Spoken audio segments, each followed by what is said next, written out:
बीज है वो भगवती का है, ठीक है।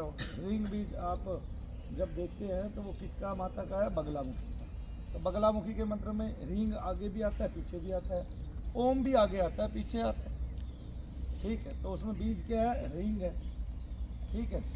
कीलक क्या है, स्वाहा है, ठीक है। और शक्ति क्या है, ओम है। आगे तो ओम ह्रीं बगलामुखे सर्वदुष्टानां वाच्यं मुखं पदम स्तंभ दिव्या कील बुद्धि नाश ह्रीं ओम स्वाहा, ऐसे। तो ह्रीं आगे है, ह्रीं पीछे है, ओम आगे है, ओम पीछे है, वायु को स्तंभित कर रहा है, ठीक है। जब वायु को वो स्तंभित कर रहा है तो स्तंभन में क्या आ जाएगा, फिर सब चीज़ ठहर जाएगी, शांति हो जाएगी। तब मान लिया प्रेत उन्माद करता है, उचकता है, हाजिरी लेता है, तो शांति हो जाती है। कैसे, वो तो मैं मंत्र से वहाँ करके दिखाऊंगा आपको, क्योंकि उसका उन्माद शांत हो जाता है। तो ह्रीं की महिमा है, ऐसे ठय की महिमा है, ठीक है ना। तो भगवती के लिए क्या लगाया जाता है, ह्रीं। और फिर पुरुषाकार में क्या लगाया जाता है, ठय, ठकार। ठय शब्द, ठय का मतलब ठहरना होता है ना।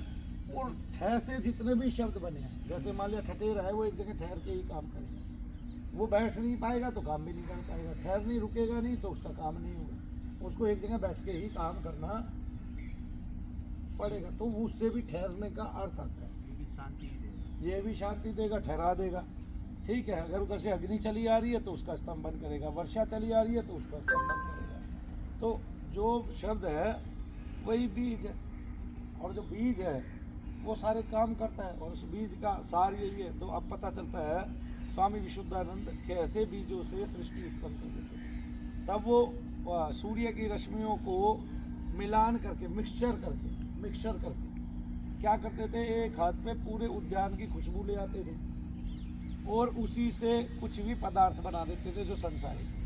तो एक बार उनका जो कुल पुरोहित आया, उसने कहा मुझे तो मेरी पत्नी के लिए, उन्होंने पूछा आप हमारे कुल पुरोहित हैं, मैं साधक हूँ, साधु बन गया हूँ, मुझे आपसे मिले भी 50 साल हो गए, मैं बचपन में, लेकिन मैं जानता हूँ कि भाई आप मेरे कुल के पुरोहित हैं, तो ऐसी क्या इच्छा है जो मैं आपकी पूर्ति करूँ। बोला मेरी एक ही इच्छा है कि माता सीता जैसी चूड़ामणि मेरी पत्नी को मैं दूँ। तो उन्होंने वही जैसी माता सीता की चूड़ामणि थी, जिसका वर्णन हमारे ग्रंथों में है, वही बना के प्रदान कर। एक बार 3 वैज्ञानिकों ने उनसे कहा कि महाराज ये नाभि कमल पे ब्रह्मा जी कैसे बैठे हैं। तो उन्होंने नाभि से कमल निकाला, नाल निकली और छत से टकरा गई। बोला देख लो ब्रह्मा जी, तुम्हारी दृष्टि होनी चाहिए, ब्रह्मा जी इसके ऊपर बैठे हैं। तो जो अंतर में वही बाहर है, ये बात तो आपको बार बार कबीरदास जी ने भी बता दी।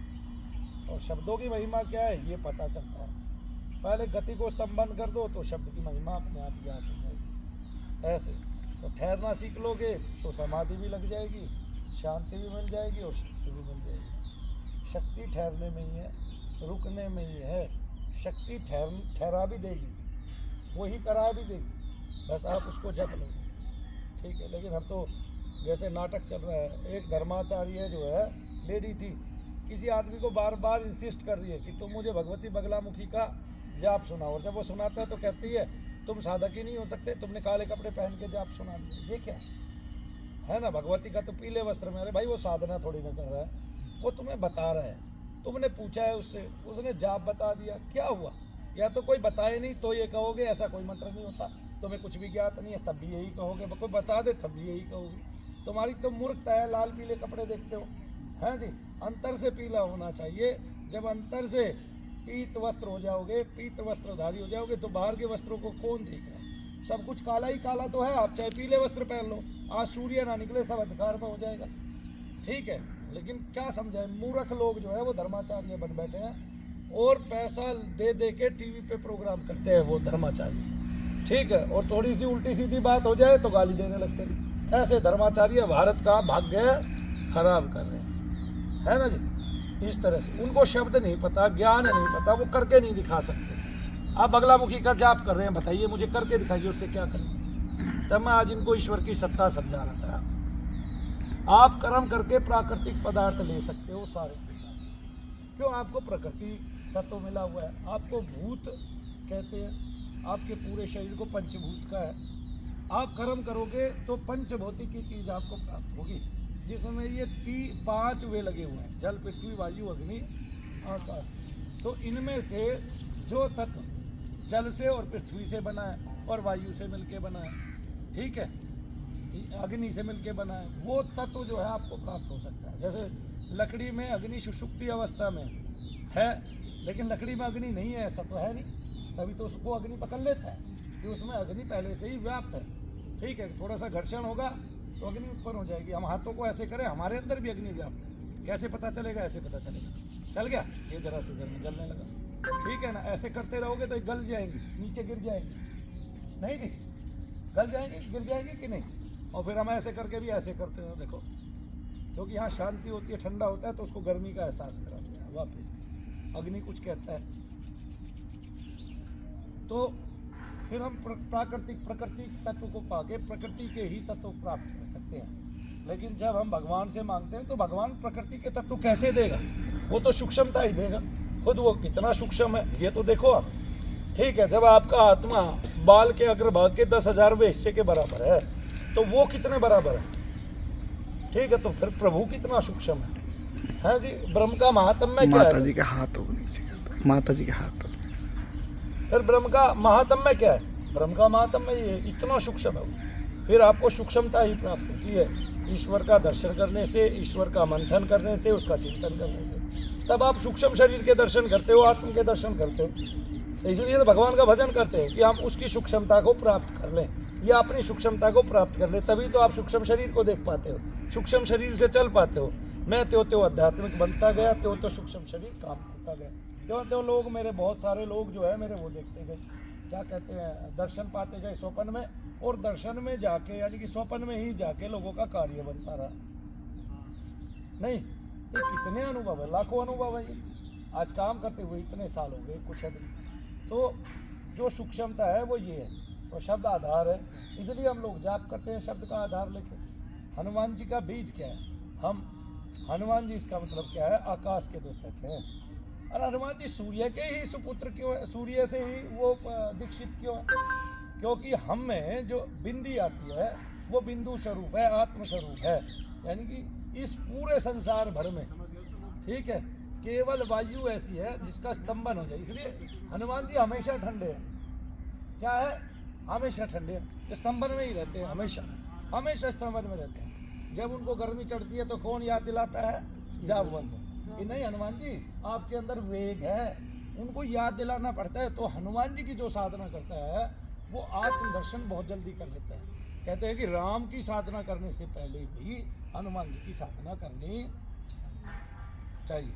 तो हनुमान जी आपको आत्मदर्शन करा देंगे, तब आप आत्म राम के दर्शन कर पाओगे, क्योंकि हनुमान जी ही आपकी वायु को स्तंभित कर सकते हैं। तब इसलिए हनुमान का जो बीज है, इसलिए आपने बोला नमो हनुमते मम आत्मदर्शय दर्शन। और तब क्या होता है? चमत्कार होता है। अगर आपको कोई सूक्ष्म वस्तु आपके शरीर में नहीं है, कोई रोग कष्ट आपके शरीर में नहीं है, प्रेतादिकों का, पितरादिकों का, तब आप आत्मदर्शन करेंगे ही करेंगे। हर बार कुछ ना कुछ करेंगे, चाहे 9 दिन की साधना करे, 3 दिन की साधना करे, 5 दिन की साधना करे, 4 दिन की साधना करे। ये ऐसी महिमा है जिसको कोई धीरे से जान नहीं पा रहा, और इस पर रिसर्च नहीं हो रही है, ठीक है ना। लेकिन बताया ना, एक बहन ने बताया कल, निक्की थी वो, उसने बताया कि जापान इस पर रिसर्च करता रहता है। वो प्रेतों को भी मानता है, भूतों को भी मानता है, वो सबको मानता है जो भारत के उसमें लिखे हुए हैं। और सब देवताओं का वैसे ही नाम बदले हुए हैं, बाकी सबका वहाँ भजन होता है ना। अब बुद्धिस्ट हैं बहुत सारे, वहाँ बौद्ध के लामा हैं, वहाँ वे खोज करते रहते हैं, घंटा चलाते हैं, बजाते हैं। घंटा ही क्यों बजाते हैं? भगवान ने भी शंख रखा, ध्वनि के वाद्य भगवान रखते क्यों हैं? सबके पास है। कहते हैं भीम ने पौंड्र नामक शंख बजाया, भगवान कृष्ण ने 5 जन ने बजाया, ठीक है, और अर्जुन ने सुघोष नामक शंख बजाया। क्यों बजाया? क्या था इन शंखों में? उसकी जो ध्वनि है, उसकी ध्वनि जो है वो शत्रु को पराजित कर देने वाली है। जो अंतर में शत्रु है, क्रोध रूपी, जो चाहता है कि कृष्ण का नाश हो, जो चाहता है कि अर्जुन का विनाश हो, और जो चाहता है ऐसे, तो वो जो है उसको घबराहट हो जाए। तब भगवान कृष्ण 5 जन ने बजाते हैं तो पूरी का पूरी किसमें? कौरव सेना में शोक में डूब जाती है, ठीक है। ऐसा हृदय को विदीर्ण कर देने वाला एक शब्द उत्पन्न होता है कि पहले ही हार जाती है, पहले ही पथ गिर जाता है उनका, यार अब जीतेंगे कैसे, है ना। भगवान कृष्ण ने ऐसा शंख बजा दिया, सब सुन हो गए। भगवान कृष्ण ने उस समय में, उस बीच में इतनी देर तक वे सुनने रहे कि गीता पढ़ डाली पूरी, 700 श्लोक बता डाले अर्जुन, देख लो। ठीक है, सबके पसीने छुड़वा दिए, काम खत्म। वे तो वहीं हार लिए थे जहाँ शंख बजा था 5 अक्षर है। जय शनिदेव सब।